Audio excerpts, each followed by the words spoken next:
Hall, agents must come to you and ask, what do I need to do to be successful in this business? You must hear that question a lot. I've been asked that question probably 10,000 times. And, like most things that I've learned in life, the answer is really very simple. And also I think the answer applies to our personal lives and to business. And that is always aim to do the right thing. We can't be perfect. We'll fail at times, but always aim to do the right thing. And if you do that consistently, success will follow. True. I think every day, I'm sure, every day, at least for me, there are issues that come before me, and it's very clear. This is right and this is wrong. And sometimes the right thing isn't going to put money in our pocket or isn't going to make us so happy. But if we consistently do it, success will follow. How does that relate to fiduciary? Well, fiduciary is a big thing because we are fiduciaries with our clients, and that's an obligation of law, and we must do everything in the interest of our clients above all other interests, especially our own. So it's truly important with a fiduciary relationship, but sadly, many people don't follow that. What do you like most about our business?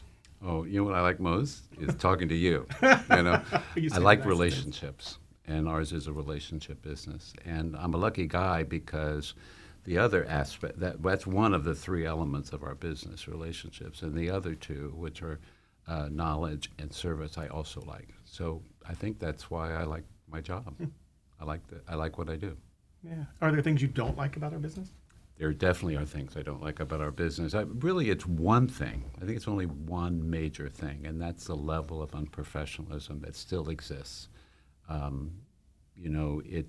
It's shocking how many agents and firms don't aim to do the right thing. They look at that equation and it's like, do what's good for them, not the right thing. Yeah. Now, I've heard you say in the past that there's an upside to the level of unprofessionalism in the market. What did you mean by that? Kind of hard to believe, but there is a huge upside. It was huge for me. When I started out in the business, I was 27 years old. I didn't know anything about real estate. I got my license. I was given a job in Westport, Connecticut. I'd never been to Westport, Connecticut in my life. I knew nothing. I was totally green. I was young, and I didn't know anything. But I took a very professional approach. First, I always looked like a professional. I dressed in. It was always a tie.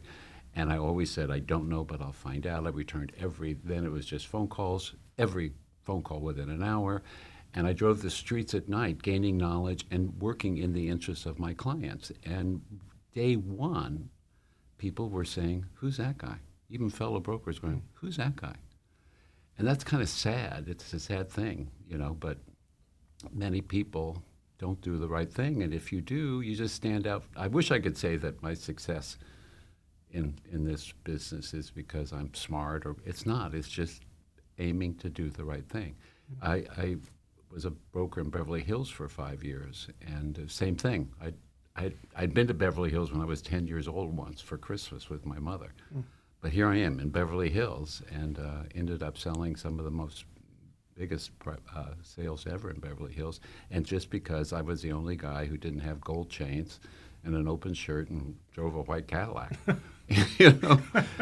And I just had that same purpose. I arrived. I didn't want to be their friend. I didn't try to be their friend. I didn't talk to them. Can I come back and swim in your pool? It was just professional. Do the right thing. Yeah.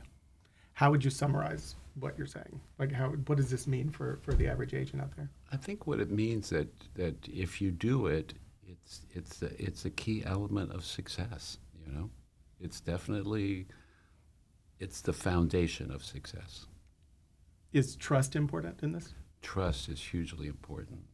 Huge, and to gain trust, and you have to be trustworthy.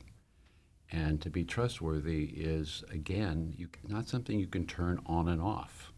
It's not like, well, I'll be honest with Doug, but I'm not going to be a nice guy to Michael. And so if you're consistently trustworthy, you will gain trust. And with trust, that's where there's a great future. You will be the recipient of major personal referrals from previous clients. They're all going to say, my God, you need to do something in real estate? Talk to Doug. He's the best.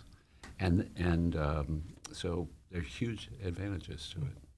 What would you say is the ultimate result in doing the right thing? Success, being able to sleep at night, tossing and turning a hell of a lot less, and it's rewarding. It's rewarding because I honestly think, frequently in our business, doing the right thing is meaning not earning a commission. But if you take that approach, you'll earn over your career many more commissions than if you chose the other. So on that note, over time, what is the benefit of doing the right thing? The importance is that you will stand out in a crowd of agents. People will be doing for you just what they always did for me. Who's that guy? Who's that guy? And that is so key. And over time, you're going to have the enthusiastic referrals from personal referrals. Every successful broker I've worked with, and I've worked with many, the success comes from personal referrals, from previous clients and customers that say, you have to work with Doug. And that's what it's all about. And guess what? It's a lot easier to do the right thing than to deal with the aftermath of doing the wrong thing. It's so hard, Lying is hard. You have to remember what you told different people. It's just so hard. And life is simple if you want to make it simple. Yeah. So if we're going to leave on one line for this, what would that one line be? You'll toss and turn a lot less at night.